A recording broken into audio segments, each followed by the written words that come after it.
ये फ़ैसला बहुत जल्द आ जाना चाहिए था, क्योंकि पूरे झारखंड के आवाम जो है काफ़ी परेशानियों से गुज़र रहे हैं। इस मुख्यमंत्री से झारखंड की जनता खुश नहीं थी। आप देख लीजिए कि जब से यह सरकार आई है, बड़ी आस उम्मीद से सभी लोगों ने इस सरकार को बदला था कि बीजेपी के जो है तांडव से बचने के लिए। लेकिन यह सरकार आते ही आम जन की सुविधाओं को, आम जन से रिलेटेड जो मेन मुद्दों हैं उनसे वंचित हो गई और उन्हें जो है सड़क पे छोड़ दिया धरना प्रदर्शन करने के लिए। तो मुख्यमंत्री जो है अपने ऐशो आराम में जो है मशगूल हो गए, जिसका जो है कहीं न कहीं आम जनता या आम जन जो मज़लूम लोग हैं उनकी आंसू जो है मुख्यमंत्री को ले डूबा। हम कहना चाहेंगे सीधे-सीधे 10 जून में अभी रिसेंटली जो घटना हुआ है, जिसमें पुलिस ने 2 बच्चों के ऊपर गोली चला करके 2 बच्चों को मारा और 50 राउंड से ज़्यादा फायर हुआ, तो आखिर ये किसकी विफलता थी? आखिर शासन कौन कर रहा है? तो हमारे मुख्यमंत्री कर रहे, तो मुख्यमंत्री की जवाबदेही बनती थी, लेकिन उन्होंने एक वर्ड नहीं बोला इस मामले पे। इससे बेहतर तो रघुवर दास सरकार थी कि जो उसी जगह पे एक बार मामला हो रहा था तो रघुवर दास जो है मुख्यमंत्री रहते हुए जो है सड़क पे आ गए थे। आखिर हेमंत सोरेन क्यों नहीं आए? इनको जो है वोट किसने दिया था? सबसे ज़्यादा वोट मुसलमानों ने उनको वोट दिया था, और मुसलमानों के साथ लगातार भेदभाव और मुसलमानों के साथ नाइंसाफ़ी और उनके आंसू ने मुख्यमंत्री को ले लिया। इस बात कहने में कोई दो राय नहीं है।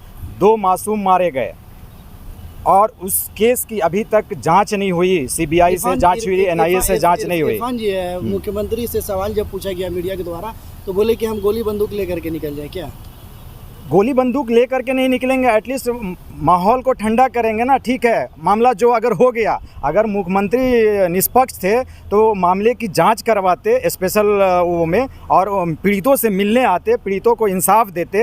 अच्छा, अगर इसको लेकर के अगर मुख्यमंत्री अगर बहाना कर सकते हैं तो मॉब लिंचिंग की विधवाएँ जो आप सबने कवर किया कि लगातार धरने पे बैठी 3 बार 4 बार मुख्यमंत्री से मिलने के बाद उनके साथ क्या इंसाफ हुआ? कोई बता सकता है कि मुख्यमंत्री ने मॉब लिंचिंग के पीड़िताओं को क्या इंसाफ दिया?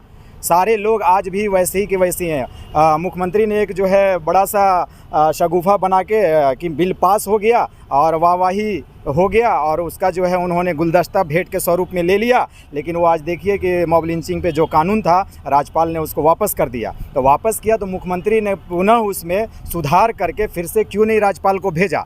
तो ये सारे विधवाओं के आंसू, जो मान लीजिए अभी रिसेंटली उन्होंने शाइस्ता परवीन को अपनी बहन बोला था, तो उस बहन का आंसू जो है इस मुख्यमंत्री को ले लिया है। और उसके साथ साथ पूरे झारखंड राज्य के मुसलमानों ने, खास करके मुसलमानों ने, सभी लोगों ने वोट दिया था, लेकिन 99% मुसलमानों ने इस मुख्यमंत्री को वोट दे करके लेकर आया था। और आज ये मुख्यमंत्री बनते हुए पूरे झारखंड भर में उर्दू के ऊपर जो तांडव हो रहा है, जो सदियों से जो कहीं अगर उर्दू स्कूल था और अल्पसंख्यक मुसलमान बस्तियों में जो उर्दू स्कूल थे, तो उसके ऊपर कभी जी सवाल नहीं उठा। आखिर इस मुख्यमंत्री के शासनकाल में क्यों सवाल उठा? और सारे जो है पेंट को, उर्दू के नाम को हटा दिया गया, मिटा दिया गया और पेंट से कवर कर दिया गया, और मुख्यमंत्री इस पर एक वर्ड नहीं बोलते हैं। तो आखिर इन सब का जो हमारे साथ उन्होंने छल कपट किया, हमारा वोट लिया और हमारे साथ इंसाफ करने के लिए, तो और हमारे साथ आकर के नाइंसाफ़ी कर रहे हैं, तो कहीं ना कहीं जो तकलीफ़ है और कहीं ना कहीं जो आंसू है तो पड़ता ही है। वो उन सभी का आंसू, उर्दू के साथ नाइंसाफ़ी, मॉब लिंचिंग के विधवाओं का आंसू, 10 जून में जो साहिल और मुदस्सिर मारे गए उनकी माँओं का आंसू, हम समझते हैं कि इस मुख्यमंत्री को ले डूबा। साथ साथ इस मोराबादी में गोली चल रहा है, आप गोली चलाने वाले क्रिमिनल्स को नहीं पकड़ रहे हैं, जितने यहाँ पे दुकानदार गरीब थे सबको उठा करके नर्क में डाल दिए हैं। इनका आंसू, इसी पेड़ में लटक करके एक दुकानदार ने आत्महत्या कर ली थी, उसकी विधवा का आंसू आखिर कहाँ जाएगा?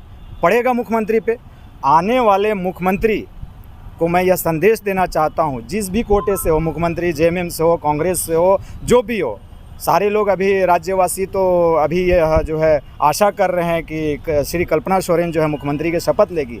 चाहे जो भी हो, अगर कल्पना सोरेन भी शपथ लेती हैं तो उनको भी मैं आगाह करना चाहता हूँ कि आप तभी सत्ता का सुख भोग पाएंगे जब आप इंसाफ करेंगे। सबसे पहले मॉब लिंचिंग की विधवाएं दर दर भटक रही है आज के डेट में, उनके साथ कोई इंसाफ नहीं हुआ है। सारे जेल से छूट गए हैं जो है हत्या करने वाले लोग, केस को मोटिवेट कर रहे हैं, गवाही सही से नहीं गुजर रहा है, जिसके कारण जो है सब लोग जो है डरे सहमे हुए हैं। उनके साथ इंसाफ करे, उनके साथ उनके केस को मॉब लिंचिंग जो जितनी भी घटनाएं हैं सभी को फास्ट ट्रैक कोर्ट में ला करके जल्द से सुनवाई करे, उनको सरकारी मुआवजा मिले और जो है उनको पुनर्वास के लिए सरकार व्यवस्था करे, उनकी नौकरी का कुछ रास्ता निकाले। 10 जून में जो घटना हुआ उनके साथ इंसाफ हो, अन्यथा जो भी मुख्यमंत्री आएगा इन सब का आंसू उनको बहा ले जाएगा। कहीं ना कहीं फिर से जो है खनन पट्टा का लीज आ जाएगा, फिर उनकी कुर्सी चली जाएगी, ईडी आ जाएगा, सीबीआई आ जाएगा और कोई नहीं बचा पाएगा। तो हम चाहते हैं कि जो भी भावी मुख्यमंत्री हो इन सारे जन मुद्दों पे जल्द से जल्द सुनवाई करें और इंसाफ करें। जिस आश उम्मीद के साथ लोगों ने उनको वोट दे करके सत्ता पे बैठाया है उसके हक में वो काम करें तो उनकी दुआएं मिलेंगी। तो जो भी परेशानियां हैं, जो भी दिक्कतें हैं तो कटती है, दुआओं से कटता है। लेकिन अगर हमारा बद्दुआ लेंगे, कितनी माएँ और महिलाओं जिनके पति को मार दिया गया उनका जो है बद्दुआ लेंगे तो आप सत्ता का सुख कभी नहीं भोग सकते। आप देखिए बड़ा हज़ारीबाग में रुपेश पांडे का हत्या होता है और मुख्यमंत्री और सारा सरकार उससे मिलता है और उसे मुआवजा देता है, सरकारी नौकरी देता है। हम ये नहीं कह रहे हैं कि रुपेश पांडे को नहीं मिलना चाहिए था, उसके साथ नाइंसाफ़ी हुई थी, उसको जो है जितनी भी सरकारी जो सुविधाएं मिलनी थी मिली, हम उसका इस्तकबाल करते हैं। लेकिन उसके साथ तबरेज़ की विधवा को क्यों नहीं, अलीमुद्दीन के विधवा को क्यों नहीं, बाबर अंसारी के विधवा को क्यों नहीं? तो ये सारा है, आखिर ये भेदभाव क्यों? भेदभाव तो काम भाजपा का है। तो इस सरकार से तो ये उम्मीद नहीं थी। ये सरकार तो भाई लोकतंत्र सरकार है, सभी की सरकार है, तो आखिर इनसे मिलने क्यों नहीं गया? मुख्यमंत्री जितने भी आपके मॉब लिंचिंग की विधवाएं हैं गेट पे आके खड़े खड़े रहती हैं, उनसे मिलने का टाइम नहीं आ जाता। उनके जितने भी बिहारी जो सलाहकार हैं और बिहारी जो है उनके दरवाजे पे दरबान है वो मिलने नहीं देते हैं, वो जो है रोक देते हैं, हम लोगों को वहाँ तक जाने नहीं देते हैं। तो आखिर उनका जो है इंसाफ जब तक नहीं होता है तो हमें नहीं लगता है कि सरकार झारखंड में कोई भी सत्ता का भोग ले पाएगा।